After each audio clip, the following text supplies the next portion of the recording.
안녕하세요. 오늘 제 이야기를 찾아와 주셔서 진심으로 감사드립니다. 저는 갓 태어난 아이를 키우며 남편과 함께 전통 깊은 달롬 국밥집을 운영하고 있는 53대 여성입니다.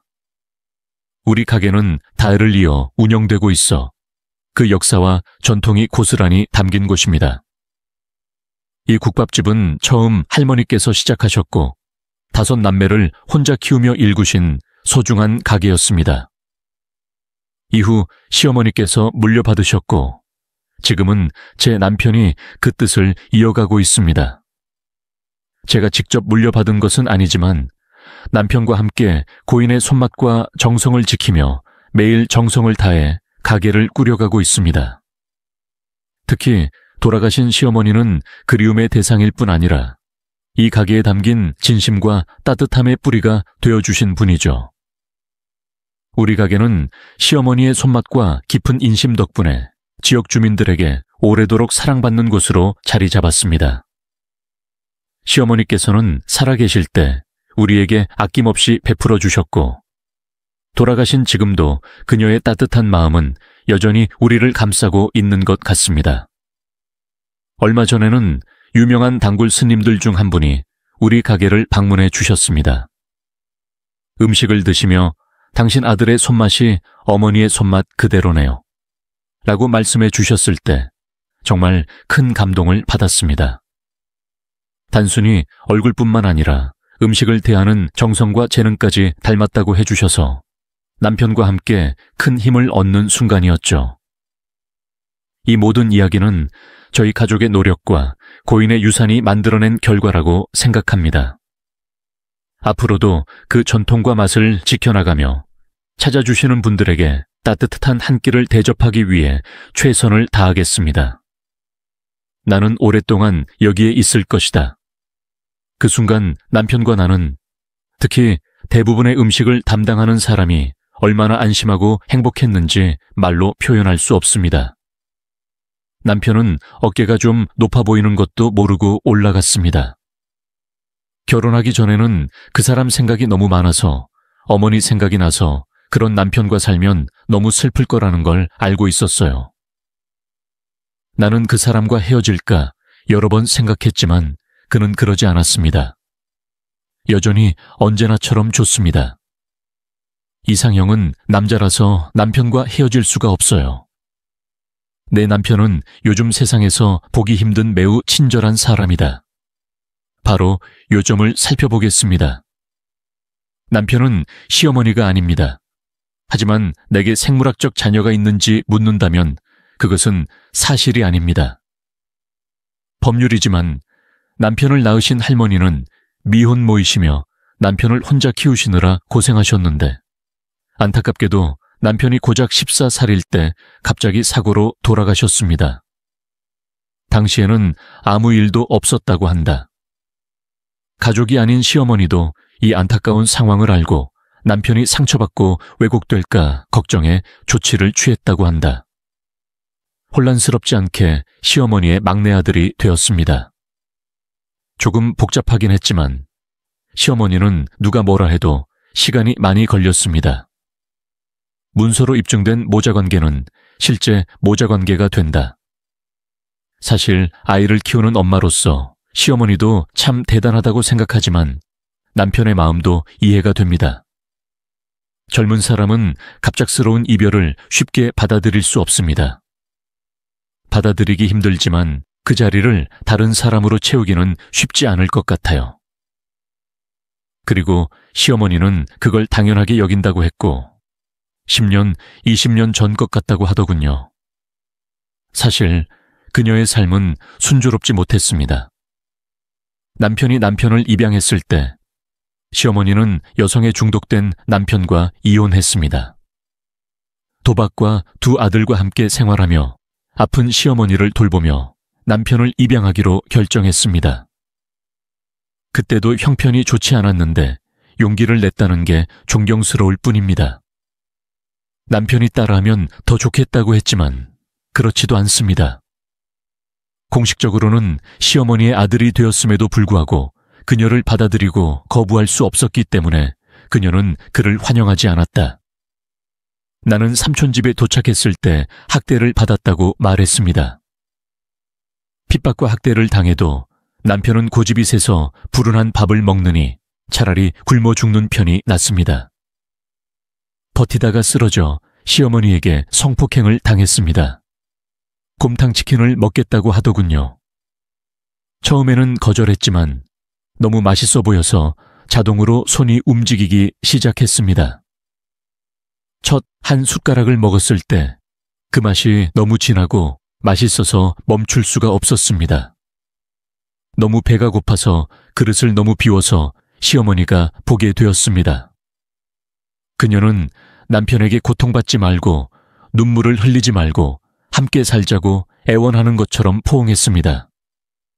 그런데 그 빌어먹을 집에서 또 참아내야 했을 때 큰어머니는 큰 손자를 키우는 게 너무 힘들다며 나를 다시 시어머니 집으로 밀어 넣었다. 그리고 예상대로 나도 그곳에서 정말 힘든 시간을 보냈다. 그건 시어머니 아들들이 자기 집에 찾아와서 내 남편을 학대해도 괜찮다고 생각하기 때문이에요. 그런 이야기를 지어내고 남편을 괴롭혔어요. 그녀는 시어머니가 자신을 붙잡고 여러 차례 꾸짖은 것이 이번이 유일한 것이라고 말했습니다. 게다가 그곳에는 형제들을 지켜줄 할머니도 있다. 그가 나쁜 짓을 했다는 것을 알면서도 그녀는 그를 무시했습니다. 그렇다면 시어머니가 친자식 2명을 심하게 꾸짖었는데 할머니는 왜 아름다운 손자를 꾸짖었을까? 이 돌, 울지 않을 수 없는 슬픈 이야기입니다. 저도 연애할 때 그런 이야기를 들었어요. 보통 여자들은 그런 이야기를 좋아하지 않을 텐데 남편이 숨기고 싶지 않다고 해서 그렇게 했어요. 오랫동안 그를 보지 못한 나는 그녀에게 이 놀라운 이야기를 모두 들려주었습니다. 현수는 늘 아무 말 없이 그런 얘기를 한다. 보통 여자라면 그런 말을 들으면 부담스러울 텐데 사실은 알지만 내 상황을 말하지 않으면 앞으로 우리 관계는 괜찮을 것 같다. 얘기를 해야 하기 때문에 서로가 더 힘들어질 테니 부담감을 느끼실 거라는 걸 압니다. 내가 먼저 이것을 말했지요. 제 이야기를 듣고 만나기가 불편하시다면 언제든지 만나지 않으셔도 됩니다. 알겠습니다. 그럼 나한테 물어보세요. 현수처럼 나도 현수의 마음을 알아야 결정을 내릴 수 있다. 사실 좀 의외이긴 한데 가족마다 사정이 있고 지금 중요한 건 내 앞에 있는 사람이 어떤 사람인지가 중요하다. 그 사람이 나를 생각할까? 당시 내가 물었던 질문에 대한 남편의 반응 때문이었던 것 같다. 주먹으로 한 대 맞은 듯한 느낌이 든다고 하더군요. 대부분의 여성들은 그런 말을 해도 괜찮다고 말합니다. 그런데 며칠간 연락이 안 되거나 만나지 말라고 해서 다른 이유를 대지만 그런 질문은 괜찮습니다. 그녀는 내가 처음이었고 사랑에 빠졌다고 말했습니다. 그 매력에 지금도 그녀는 내게서 멀어지지 못하고 있다. 그래서 그 남자는 여자 같아 보여도 버릴 수 없었나 보다. 그 남자처럼 나도 처음에는 남편의 다소 복잡한 집안 사정을 다 알고 있었지만 그의 이야기를 들을수록 공감이 되고 분노가 치밀어 올랐다. 남편이 모든 게 불만스러워도 막내라고 해서 법으로 놔준 적은 없는데 남편이 이 친구와 크게 다투고 시어머니가 학교에 불려간 적이 있다. 하지만 남편을 꾸짖는 대신 마음을 바꿨습니다. 당시 남편은 상당히 충격을 받았다고 말했습니다. 어머니가 무릎을 꿇고 나를 위해 울고 계시며 너무 놀랐다고 말씀하시는 것을 보았습니다. 친아들이 아니니까 그럴 필요가 없어서 왜 그랬느냐고 화를 내더니 엄마는 아이가 잘못한 건 다 부모 탓이라고 하더군요. 그 말을 듣는 것은 나를 미치게 만들었습니다. 그 좋은 사람은 분명 아무 잘못도 하지 않았지만 나는 그랬다. 그 사람 때문에 죽을 것 같았기 때문에 누구도 나 때문에 무릎을 꿇게 두지 않겠다고 그 순간 다짐했습니다. 남은 생애 동안 그것이 아마도 시작일 것이라고 생각합니다. 그때가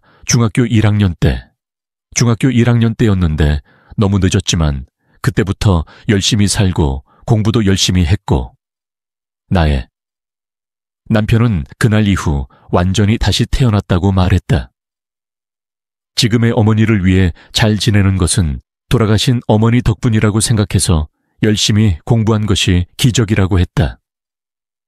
그 학교에서는 거의 전설이거든요. 그는 1년 동안 우수한 성적을 받아 인문학을 전공했다고 말했다. 우수한 학생들은 개인적으로 공부할 수 없기 때문에 이복 형제들에게 더욱 미움을 받습니다. 남편은 시어머니가 공부를 잘하는 막내라고만 하더군요. 그 사람이 공부하려고 엄마를 훔친 것처럼 갑자기 나타나서 그때 형들과 내가 얼마나 화를 냈는지 이해합니다. 이 시점에서 그는 저항하는데 능숙합니다. 그 성질은 어디로 갔습니까? 나만 그랬던 것 같지만 어머니를 화나게 하는 일은 하지 않겠다고 스스로 다짐했다. 그때는 할머니가 늘 미안하다고 말씀하셨는데 그럴 필요는 없다고 해서 어머니가 신경을 많이 쓰셨는데 어머니를 보면 그런 면에서 둘이 많이 닮아 있다. 가끔 아주머니들이 친아들 같다고 말씀하시는 경우도 있는데 듣기에는 좋은 것 같지만 아내가 조용한 성격만 있는 것은 아닙니다. 싫어함. 어쨌든 남편은 아들이 되기로 결심한 날부터 지금까지 자신을 시어머니라고 생각하지만 여전히 같은 사람이고 사실은 나도 이미 알고 있다. 남편은 워낙 성격이 좋아서 부모님이 반대에도 불구하고 결혼을 하게 됐고 지금은 사위가 됐다. 걱정도 되지만 나 역시 힘든 시간을 보내야 했다. 그리고 부모님의 마음을 변화시킨 사람은 부모님과 이야기를 나누러 온 시어머니였다. 우리 어머니는 남편을 친아들처럼 얼마나 사랑하시나요? 어머니는 우리 둘이 동갑내기인데 사위가 아닌 친구가 된 것 때문에 서운해하시고 눈물을 흘리셨습니다. 막내로 태어나 시어머니의 사랑을 많이 받는다. 나는 며느리가 되었고 삼촌의 결혼한 형제들과 함께 힘든 시간을 겪어야 했을 뿐만 아니라 그들은 나를 남편의 집으로 돌아가고 싶어하는 며느리와 다름없이 대했습니다. 삼촌 두 분이 그랬는데 부모님은 그걸 모르시고 당연히 너무 감사했어요. 남편과 저는 이렇게까지 될 줄은 몰랐기 때문에 너무 놀라고 감사했어요. 시어머니를 진심으로 존경하게 되었어요. 같은 여자인데도 죽어도 시어머니처럼 될 수는 없잖아요. 그래서 시어머니는 내가 본 어른 중에 가장 온화하고 무자비한 어른이어서 30도가 넘는 더위 속에서도 여전히 곰탕치킨을 굽고 할머니에 이어 2인자이다. 법률가가 세상을 떠났고 매일 아침 6시에 어려운 처지에 있는 사람들에게 무료 식사를 제공했습니다. 하루가 아무리 힘들어도 아침을 든든하게 먹으면 늘 이렇게 말했다. 모토가 있어서 계속 그렇게 하고 있는데 말은 쉽지만 실천은 어렵습니다. 아침 식사를 준비하는 일은 평범한 영혼으로는 할 수 없는 일이기 때문에 시어머니는 힘든 시절을 결코 잊지 않고 어려운 사람들을 돕기 위해 평생을 살아가는 분이십니다. 시어머니 가게는 작고 저렴합니다. 그녀는 돈을 꽤 많이 번다. 만약 동네에 있는 사장 가게라면 명절에 어떻게 여분의 선물을 가져갈 것인가? 에 따르면 그 사람이 내 시어머니니까 나도 그런 시어머니를 포함하고 싶다. 명문대에 진학해 대기업에 취직했지만 시어머니는 공부기간이 짧아 늘 문제로 여기셨다. 반면 시어머니의 두 아들은 정말 힘든 시간을 보내고 있었습니다. 공부할 마음은 없었지만 큰 삼촌은 이제 막 고등학교를 졸업했고 막내 삼촌은 학교에도 가지 않고 중도에 해고돼 대학 등록금을 내야 했다. 남편의 등록금도 그것에 대해 매우 불만족스럽습니다. 친구도 아닌데 왜 그렇게 많은 돈을 지불해야 했을까요? 대학 등록금만 내고 화내고 거품을 물고 떠나갔지만 그 나쁜 버릇을 고칠 수 없어 시어머니가 계실 때마다 돈을 구걸했다고 합니다. 실제로 두 형제는 누구보다 한 푼이라도 더 많이 받았다. 내가 생각하는 것은 지불하는 것뿐입니다. 내게 쉽게 돈을 주었다. 그리고 나중에 그 배경을 알게 됐죠. 시어머니는 돈 안 주면 못생겼다고 하셨다. 내 형제들이 나와 내 남편에게 갚지 못할까 두렵습니다. 그는 우리에게 해를 끼치지 않겠다는 메모를 받고 돈을 주었다고 말했습니다.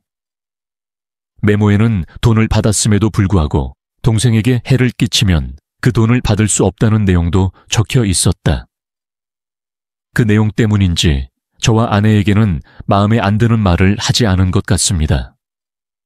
딱히 할 일도 없고 연락하는 일도 없어서 안에 그런 게 있는지 전혀 몰랐어요. 그런데 나중에 남편과 함께 그 사실을 알고 너무 안타까워하며 왜 그렇게까지 갔는지 물었습니다. 당시 시어머니는 저 아이들은 돈을 정말 좋아한다. 돈은 필요 없어. 해결하는 것이 가장 쉽지만 어려운 선택을 할 때에는 돈이나 물건을 멀리 두어 더 이상 고민할 필요가 없도록 해야 합니다. 내 아이들이니까 내가 책임을 져야 해요. 그 말을 듣고 저와 시어머니는 두 삼촌을 더욱 걱정하게 되었습니다. 나는 그들에 대해 원한을 품기 시작했습니다. 맞아요. 여자들이 돈을 가져갔어요. 며칠도 버티지 못하고 돈을 다 썼다가 다시 손을 열었는데 그때부터 안 주면 와서 돈을 요구하겠다고 뻔뻔하게 협박을 했습니다. 협박에도 시어머니는 불만을 표하지 않고 나에게 돈을 줬다고 했지만 시어머니가 돌아가신 뒤에는 200통이 넘는 농담을 받았다. 어떤 작은 게임은 100만 원밖에 안 하고 어떤 게임은 그렇습니다. 최대 1000만 원. 정말 그렇습니다. 따지고 보면 아들 대신 수라는 표현이 딱 어울리는데 시어머니는 그것도 자기 책임이라고 생각하신다. 내 남편과 그녀의 친아들 2명이 있어서 그녀도 그런 일을 하고 싶어 할지도 모른다고 생각했어요. 시어머니는 시아버지가 너무 힘들어서 돌봐드릴 수가 없다고 하더군요. 네, 어린 2 아들이 있었는데 어느 날 갑자기 하룻밤 사이에 세상을 떠난 남편에 대한 헌신을 발견하고 배신감을 느꼈습니다. 동정하고 싶지 않지만 그런 일이 다시 일어날 수 있다고 생각합니다. 시어머니는 내부자이고 감정이 더 많을 테니 그 행동을 이해하고 이해하지 못합니다. 시어머니가 왜 그토록 남편을 지켜주고 싶었는지 궁금해서 몇 번 물었더니 별 말은 안 하고 그냥 그런 말만 하더군요. 남편 친구한테 돈을 너무 많이 받았기 때문에 돌려줬다고 하더군요. 그 이야기가 정말 궁금했는데 시어머니가 말해주지 않아서 남편도 나도 몰랐어요. 그리고 언제부터 그냥 죽을 때까지 말하고 싶지 않은 비밀이라고 생각해서 더 이상 묻지 않고 위험하지만 나름대로 새 아이의 엄마로 살아왔습니다. 시어머니와 남편의 사랑을 받습니다. 당시 남편은 회사에 다니고 있었고 나는 셋째 아이를 출산할 예정이었다. 일을 할 수가 없어서 전업주부가 됐습니다. 그래서 시어머니와 더 많은 시간을 보낼 수 있어요. 이렇게 말하면 시어머니가 좀 서운하실 수도 있겠지만 저는 시어머니보다 시어머니를 더 좋아해요. 법, 오랫동안 함께 살아온 사람인데 딸이 없어서 늘 슬프다. 당신은 내가 당신 딸과 닮았다고 하고 내게는 2명의 형제가 있지만 그들은 당신 남편과 동일 인물입니다. 그래서 내게 애정을 주기를 원하지 않거나 나를 많이 도와준다. 시어머니는 제가 아이를 키우는데 많은 도움을 주셨고 남편도 정말 고마워하고 있어요. 시어머니에게 형수처럼 짓눌려 뭔가만 기대하고 있었는데 내겐 그렇지 않았다. 그녀는 침을 흘리며 매우 자랑스럽다고 말하기도 했습니다. 그리고 나는 남편을 좋아합니다. 그런 칭찬을 하면 시어머니를 더욱더 모시게 됩니다. 아이들이 좀 더 크면 해변에 가고 억도에 가고 만리장성에 가보자고 약속했어요. 하지만 그 약속을 지키기 전에 이 일이 일어났습니다. 시어머니는 충격을 받았습니다. 나는 그녀가 용기와 체력 면에서 대부분의 남자들보다 낫다고 생각했습니다. 병원에서 진찰을 해보니 췌정암 3기라고 했고, 췌정암 씨도 초기에는 증상이 없었고 통증이 있을 때는 잘 치료하지 않았다고 하더군요. 같은 말을 했어요. 너무 가슴이 아팠어요. 그런데 엄마는 무슨 생각을 하시는지 모르겠어요. 대신 남편 손을 꼭 잡고 엄마 괜찮아 라고 말했지만 남편은 무너지듯 괜찮냐고 물었다. 그 사람도 울었고 나도 앉아서 울었다. 나는 아직도 참된 효도를 실천하지 못하고 있습니다. 닥치는 대로 다 해보고 싶어서 수술이든 암이든 치료를 적극적으로 하려고 했고 하자고 했으나 병원에서 수술이 쉽지 않을 거라고 해서 항암치료를 먼저 결심하게 됐다. 항암치료 효과를 보고 체력을 높이면 수술을 할 수 있다고 들었는데 지금보다 더 높으면 좋겠다고 해서 결심했는데 시어머니는 아직도 암이 많다고 느끼십니다. 치료 방법보다 생각보다 어렵네요. 정말 무서운 속도로 살이 빠졌는데 전혀 살이 찌지 않아서 더욱 불쌍해 보였다. 게다가 먹은 것을 다 토해내니까 의사가 그만하라고 하더군요. 조심해서 집에 데려가는 것이 최선이라고 병원에서는 그렇게 말했습니다. 그녀는 나를 위해 해줄 수 있는 것이 아무것도 없다고 말했습니다. 그날 저는 시어머니도 모르게 많이 울었습니다. 나가자 모든 것이 절망에 빠졌습니다. 그때 시어머니는 아무 말도 없이 내 손을 꼭 잡았습니다. 그 순간 나는 어머니의 손에 따뜻한 느낌을 느꼈다. 나는 괜찮다고 말하는 것 같아서 손을 꼭 잡고 시어머니 입꼬리가 어려울 때에도 살짝 말리며 다짐했다. 그래서 내가 집에 돌아올 때에도 그녀는 내게 아주 잘 봉사했습니다. 가게는 아침부터 정오까지 열려 있는데 그때까지 내가 담당했는데 남편이 회사를 그만두고 가게에서 일하고 싶다고 하더군요. 처음에는 시어머니를 돌보는 것에 반대했지만 나중에는 후회하지 않도록 남편이 원하는 대로 하라고 하더군요. 확실히 힘든 시기였지만 그 어느 때보다 더 힘들었습니다. 우리는 모두 많이 웃고 서로를 보살피고 서로 의지합니다. 새로 태어난 아기에게만 집중하던 우리 가족은 이제 엄마에게만 집중하게 되었습니다. 그리고 남편이 형들에게 어머니가 아프다고 알렸지만 아들이나 며느리 한 명도 시어머니를 찾아오지 않았습니다. 야, 우리가 돌봐줄게. 엄마 병, 우리한테 빚진 거 있잖아. 제대로 갚아야 해. 남편이 하는 말을 듣고 다시 전화해서 안 올 거라고 전하고 싶었는데 남편이 말리더니 어머니가 알아차리셨어요. 저는 그녀를 슬프게 하고 싶지 않아서 이 일을 혼자만 간직하고 형수와 형수는 함께 가지 못하게 하려고 마음 먹었으나 남편이 미안하다고 했습니다. 회사를 그만두고 시어머니를 돌보고 병수를 곤란하게 했지만 괜찮다고 했고 당연히 100% 솔직했고 시어머니라면 할 수 있을 거라 생각했다. 다시 건강해지면 수년간 반복해서 할 수도 있었지만 솔직히 생각만큼 쉽지는 않았습니다. 갓 태어난 아기, 시어머니를 돌봐야 하고 가게 일도 해야 한다. 이러한 신체 부위가 10개라도 자유로움을 느낄 수밖에 없습니다. 그렇다고 시어머니 앞에서 자랑하지 않을 이유가 없는데 아마 시어머니도 알고 계실 것 같아요. 시어머니는 왜 끝까지 압력을 가하지 않느냐, 할 수 있는 건 하겠다고 했는데 그런 성격이 있다는 걸 나도 안다.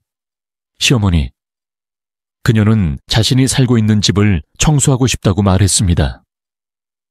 집이 오래돼서 많이 팔리지는 않을 텐데 그 돈으로 먼저 평지를 사야 한다고 하더군요. 얼마나 중요한지는 중요하지 않습니다.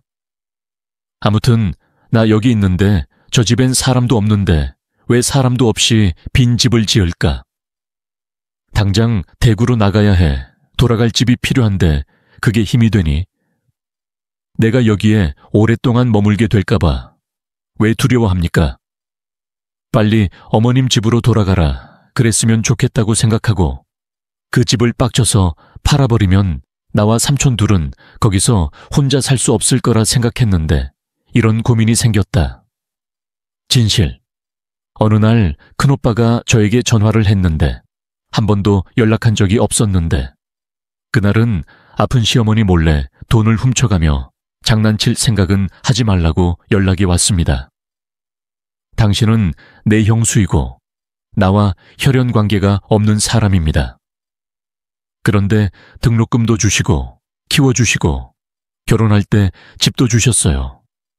그 사람이 또 이런 말을 했으니 더 이상 네 생각을 하면 안 된다. 무슨 말인지 아시겠죠? 이 말을 또 했지만 전례 없는 수준으로 떨어졌다. 시댁 식구들이 그런 말을 해서 지금은 사람들을 자기와 동등하게 대할 정도로 화가 났습니다. 나는 갑자기 전화를 끊고 남편이나 나는 시어머니의 재산에 대해 별로 관심이 없다고 생각했습니다. 그러다가 둘째 형도 전화해서 똑같은 말을 했는데 그때 나도 그랬다. 너희들이 계속 이렇게 긁으면 나도 어느 때보다 욕심이 많아지니까 짜증이 난다. 한번 결정해 봐야 할 것 같은데요. 지금 시어머니랑 같이 있어요. 라고 말하자 두 형제는 침묵했다. 그런데 삼촌은 제가 남편의 재산을 감시하고 있다고 하더군요. 모든 것이 거꾸로 바뀌었습니다. 남편에게 연락해서 아내를 제압하라고 한 줄 알았는데 남편이 나한테 말도 안 되는 소리 하지 말라고 하고 형들과 아내들한테도 제압하라고 하더군요. 뭐라도 하는 줄 알았는데 불렀네. 집에 가스를 채우고 일을 많이 해서 시어머니 집을 팔게 됐어요. 위조 위임장을 작성했고 우리는 은행과 부동산 중개인에게 그녀에게 다른 자산이 있는지 물었습니다. 우리는 같은 장소에 가서 찾기 시작했지만 그런 일이 일어날 줄은 몰랐습니다. 우리의 소원은 딱 하나. 시어머니가 수술이나 항암치료 없이 3년 동안 빨리 회복되셨으면 하는 바람입니다. 그녀는 마침내 우리를 떠날 준비가 되었습니다. 진통제 소리가 들려서 참을 수가 없었지만 결국 중환자실로 옮겨졌습니다. 그 순간 시어머니가 내 손을 잡아주셨고 나는 재빨리 손을 잡았다. 그녀의 손도. 나는 그것을 꽉 잡았지만 내 손에 뭔가가 있다는 것을 느꼈고 시어머니는 나와 남편에게 더 가까이 오라고 말하려고 말했습니다. 그녀는 이렇게 말했습니다. 내 딸아, 이것을 잊지 말고 가져라. 모든 것에 감사드립니다. 어머니가 그 말씀을 하시자 저와 남편은 그게 마지막 말이 될까봐 많이 울었는데 상황이 급박해서 시어머니께서 선물을 주시고 정신이 혼미해졌습니다. 중환자실에 가면 못 볼까봐 걱정했는데 전화를 받자 어머니는 신발 한 짝을 잊어버릴 정도로 급히 달려오셨습니다. 아무도 없는데 시어머니가 중환자실에 있을 때마다 찾아오셔서 이제는 늙으셨다고 펑펑 울고 계시는데 그렇게 가면 이러다 외로울 텐데 출장 중이라 같이 놀지도 못하고 울면서 어디 가느냐고 묻는다. 시어머니 빼고 모두 울었어요. 중환자실로 이송된 뒤 간신히 의식을 되찾았다. 어머니의 말을 듣든 말든 아무런 반응이 없었지만 결국 어머니는 듣지 않으셨습니다. 그녀의 시어머니는 그녀를 사랑했던 우리를 버렸습니다. 의사가 나의 사망 소식을 들었을 때 아내와 아이들은 큰 소리로 울었습니다. 나는 언제쯤 잡을 수 있을까 고민하며 시어머니의 손을 꼭 잡았다. 나는 아직도 내 마음이 다시 한번 무너지는 것을 느낍니다. 장례 절차를 하나도 잃지 않고 잘 마쳤는데 부고, 작성, 설명 듣기, 조문까지 시간도 없이 해야 해서 정말 힘들었습니다. 예전에는 그냥 위로의 말을 하려고 왔는데 잘 안 됐는데 막상 해보니 건강하게 하고 있다는 걸 깨달았어요. 그러던 중 전화를 받고 나타난 두 삼촌과 형은 나를 손님으로 대하지 않고 그저 식사만 하며 서로 재미있다고 웃었다. 윗사람한테 그런 짓을 하고 싶은지는 모르겠지만 시어머니가 마지막으로 떠나시려고 하고 남편도 계시기 때문에 마음을 먹고 버틴다. 그런데 그때 삼촌 두 분이 나도 모르게 남편에게 종이 한 장을 주면서 시어머니의 이사라면 전 재산을 친자식들에게 물려주겠다고 하더군요. 남편님, 그렇죠. 당신은 제 친자식이 아니어서 받아들일 수 없습니다. 당신이 내 어머니라고 해도 결국 당신은 당신의 혈통을 돌보지 않겠습니까? 여기 당신의 우표가 있습니다. 야, 너 정말 너무 하는 짓이구나. 나는 어머니의 재산에 대해 적어도 한 번 이야기했습니다. 끝까지 왜 그랬어요? 지금은 이에 대해 논쟁할 때가 아니다. 나는 지금 어머니의 장례식을 치르고 있는 중이다. 이봐요, 당신 뱃속에 있는 산 때문에 겁이 나네요. 누가 들으면 당신의 아이는 나를 다른 사람의 아이라고 생각할 것이다. 쇼를 중지하세요. 상복을 벗으십시오. 공평하지 않다면 왜 내 친구를 고소하나요? 소송을 하면 패소할 것 같나요? 이 게임은 승리할 확률이 있는 게임인가요? 하지만 지금까지의 관계를 생각하면 어머니를 묘지에 데려가면 가끔씩 주소를 보내주고 보내지 않으려고 노력할 것입니다. 대신 내 눈에 뛰어들지 마세요. 알고 계셨나요? 당신은 무엇을 했나요? 나는 삼촌 손에서 종이가 흔들리는 것을 보고 참지 못하고 달려가서 종이를 찢었습니다. 메모를 하세요. 그렇게 할 이유가 전혀 없다고 생각합니다. 그리고 나는 그에게 나를 고소하라고 말했습니다. 안타깝지만 그곳에서 총싸움이 일어났습니다. 쓰러질 정도까지 했고 그 장면이 너무 멋있어서 CCTV에 녹화됐다. 그리고 청구서를 내기 싫은 사람들에게는 소송을 제기하든지 시어머니의 앞날을 추구하라고 했고 첫째 형은 내가 죽던 날 한 명씩 장례식장을 떠났고 나는 단정하게 옷을 입고 다시 나타나 상복을 반납하고 명함까지 포함한 옷을 다시 입었다. 어머니가 주신 것, 변호사 명함이 있었는데 그때 감이 왔습니다. 그런데 빛과 어둠 뒤를 돌아볼 생각은 아니었는데 우연히 빛과 어둠 뒤를 보니 거기가 있었습니다. 이 사람을 찾으러 가라고 신호가 왔어요. 구불구불한 글자로 적혀 있었습니다. 내게서 아무것도 가져가지 마세요.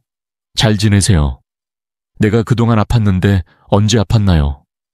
이런 일에 대비하고 있나요? 나는 또 울었다.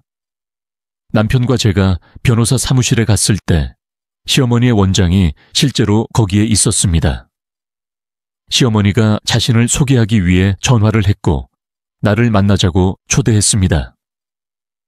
방문 때 작성하셨다고 하는데 남편과 제가 매장에 가서 준비하는 시간을 활용한 것 같았습니다.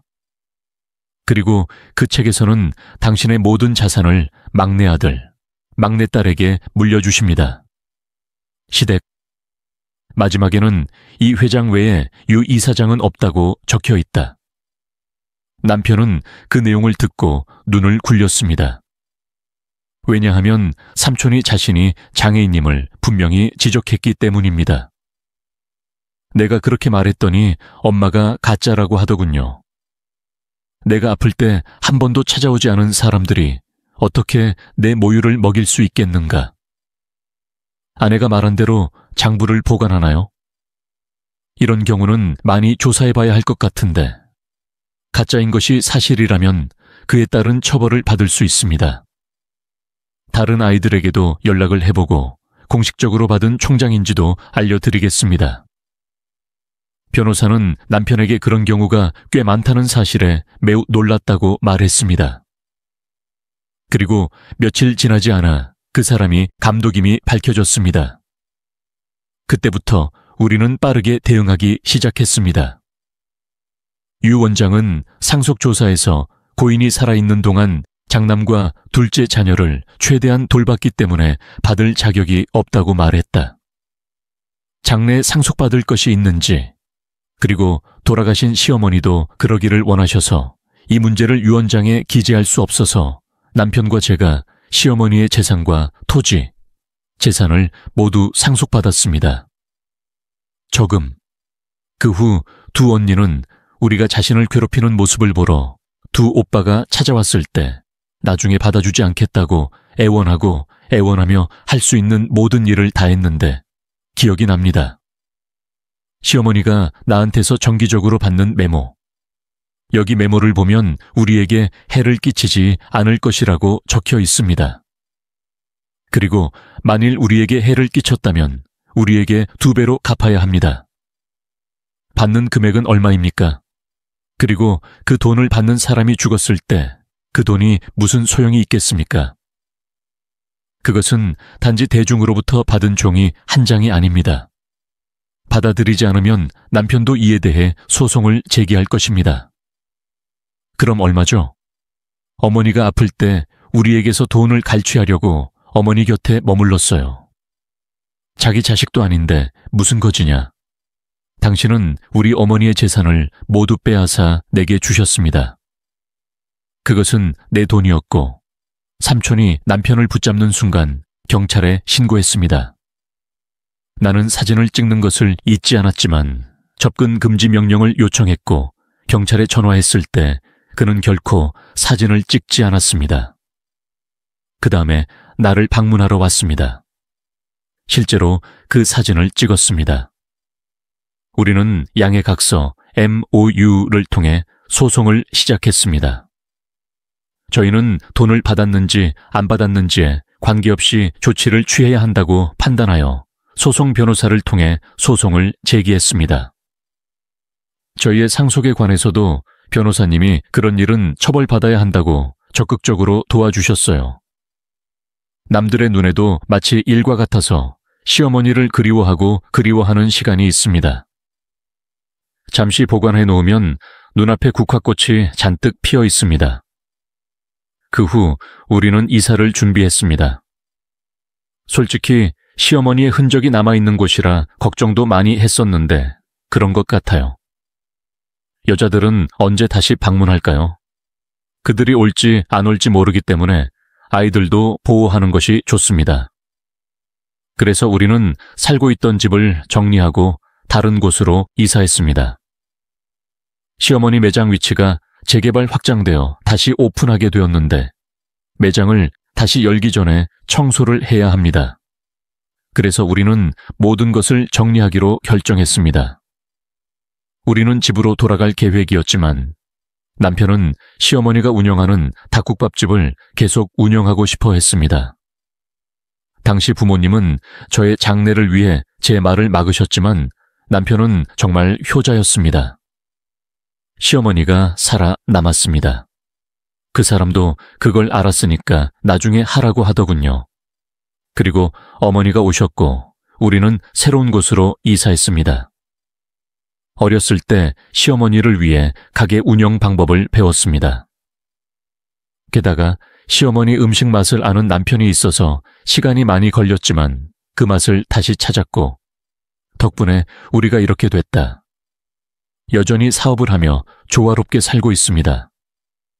가끔은 힘들고 힘든 일이라 굳이 그렇게까지 갈 필요가 있을까 하는 생각도 들지만 시어머니가 어떤 분이실까 생각하면 금방 그 생각을 떨쳐버립니다. 이 어려운 일을 묵묵히 혼자서 해냈습니다. 그리고 요즘 둘째 딸은 마치 할머니의 기술을 배운 듯 음식에 관심을 보인다. 그녀는 4대 닭곰탕을 먹을 거예요. 남편과 나는 네가 하면 나 아이가 또 할 거야 라며 웃었다.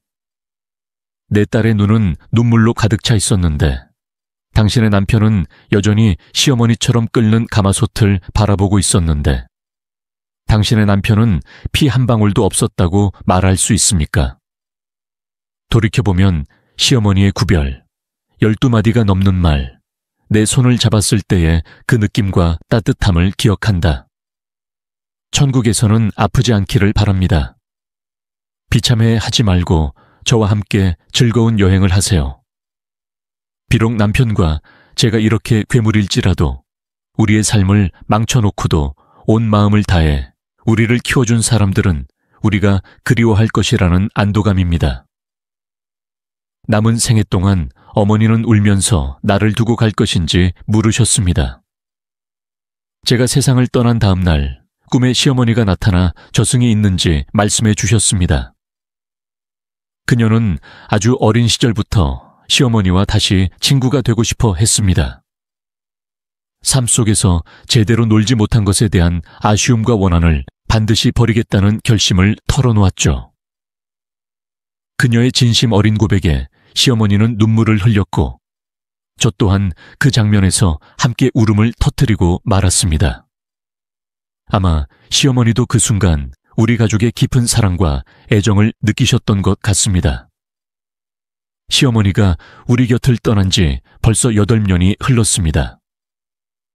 그녀와 함께한 시간은 소중한 추억으로 남아있고 남편과 저는 여전히 그녀를 그리워하며 지냅니다. 그녀가 정말 좋은 사람이었기에 저는 그녀처럼 따뜻하고 배려 깊은 사람이 되기 위해 노력하고 있습니다. 남편 역시 그녀를 기억하며 그녀의 가르침과 사랑을 마음 깊이 간직하고 있죠. 이 글을 쓰는 동안 시어머니 생각에 잠이 오지 않아 결국 밖으로 나와 마음을 가라앉혔습니다.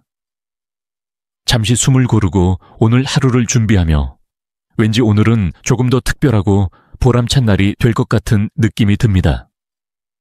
어쩌면 시어머니가 우리 곁에서 조용히 응원하고 계신 건 아닐까요? 지금까지 제 이야기를 들어주셔서 정말 감사합니다. 여러분의 가정에 언제나 건강과 평화, 그리고 행복이 가득하길 진심으로 기원합니다. 또한 댓글을 통해 여러분의 지혜롭고 따뜻한 조언을 들려주신다면 큰 힘이 될 것입니다. 오늘도 좋은 하루 보내시길 바랍니다.